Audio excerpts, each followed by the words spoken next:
Nesse vídeo eu quero comentar um pouco a respeito de planejamento financeiro familiar.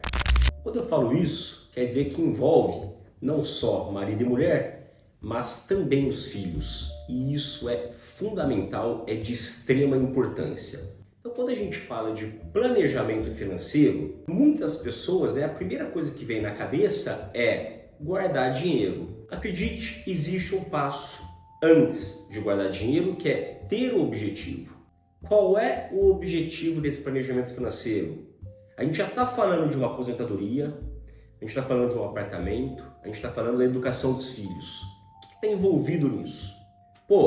Um pouco de tudo?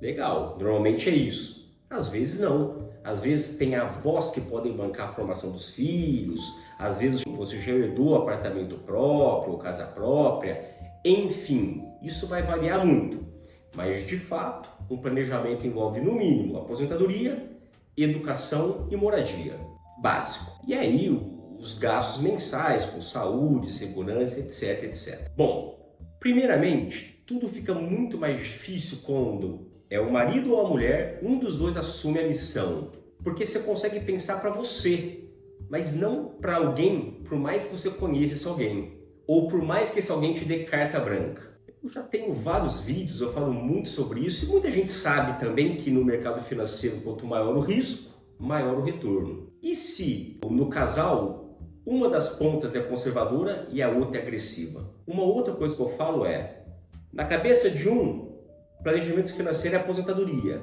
Na cabeça do outro, é sair de férias. E aí, como é que a gente resolve essa equação? Não existe uma receitinha de bolo, mas claro, existe o bom senso, que normalmente funciona. Qual é o bom senso? Não delegar simplesmente.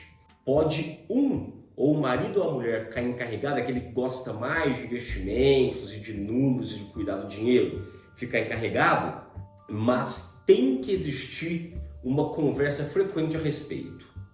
Seja ela mensal, bimestral, no máximo trimestral. Ah não, vamos falar lá no Natal. Negativo.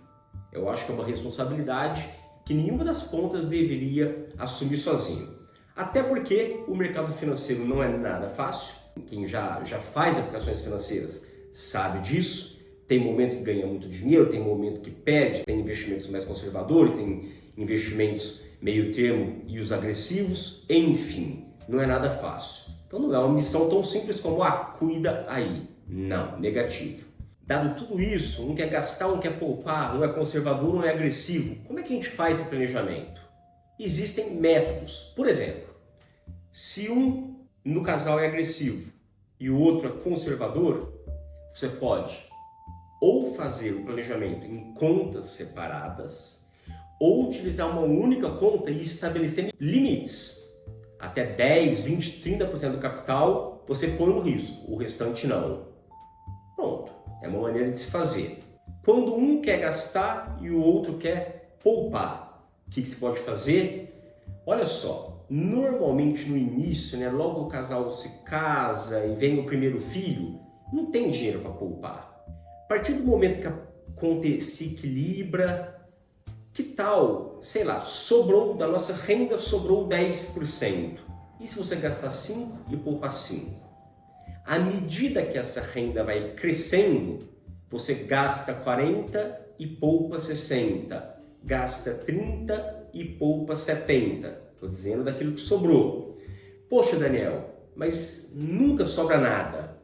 Porque aí é um pouquinho de descontrole. Eu sempre falo que o planejamento financeiro ele começa planilhando todas as receitas e todas as despesas e enxergando onde você está gastando dinheiro para ver aonde você pode economizar para fazer sobrar. Segundo ponto, ninguém em sua consciência guarda dinheiro sem ter um objetivo. Então você sabe, olha, eu preciso pagar uma faculdade cara para o meu filho, preciso comprar um apartamento e eu quero poder viajar.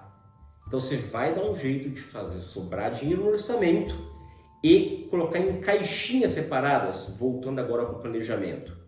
Então você vai ter uma única conta, mas dentro dessa conta, algumas caixinhas. A caixinha do risco, a caixinha das férias, a caixinha da aposentadoria.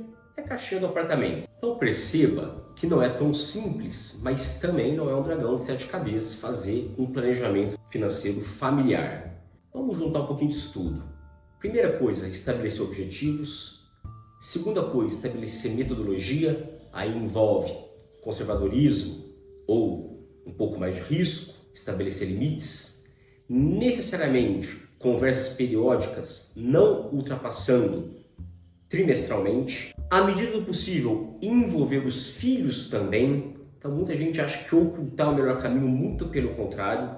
Desde cedo é importante aprender que você tem sim, que o dinheiro ele é importante poupar e gastar. Serve para as duas coisas. E inclusive é muito comum, casais que dão mesada aos filhos, mas que não tem um controle. O filho pede, ele cede.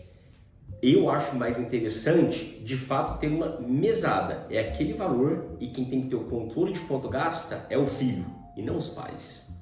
Isso já é uma dica. Se tudo isso está muito, legal, gostei, mas que preguiça, né? Como é que eu começo a fazer isso? Saiba que o assessor de investimentos, para ele, o dia a dia dele nada mais é do que fazer isso para um monte de gente. É tão simples como procurar alguém de confiança que vai te ajudar desde o planejamento até a alocação dos ativos financeiros.